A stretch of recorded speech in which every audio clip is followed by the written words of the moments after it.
அலாஸ்காவில் நடந்த இந்த பேச்சுவார்த்தையில் புட்டின் ட்ரம்ப் யாருக்கு இந்த வெற்றி? ஓகே, அடுத்த கொஸ்டின். ரெட் கார்பெட் கௌரவம் புட்டினுக்கு பிரச்சாரம் வெற்றி தந்ததா? உக்ரைன் இல்லாமல் அமைதி ஒப்பந்தம் செய்ய முடியுமா?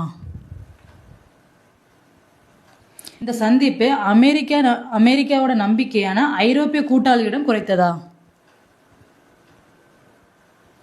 புட்டின் தான் உண்மையான வெற்றியாளரா? ட்ரம்ப் முதலில் இடைக்கால சமாதானம் கேட்க வேணுமா வேண்டாமா? என்னது? ட்ரம்ப் முதலில் இடைக்கால சமாதானம் கேட்க வேணுமா வேண்டாமா? லஞ்ச் ரத் ஆனது மறைமுக முரண்பாடா? பத்திரிகை கேள்விகளை தவிர்த்தது சரியா தவறா? சரியா தவறா?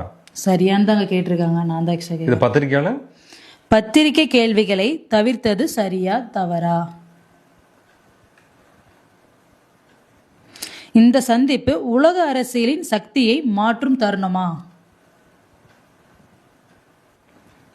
இந்த உச்சி மாநாடு உக்ரைன் போரை முடிவிற்கு கொண்டு போகுமா அல்லது தள்ளி போடுகிறதா?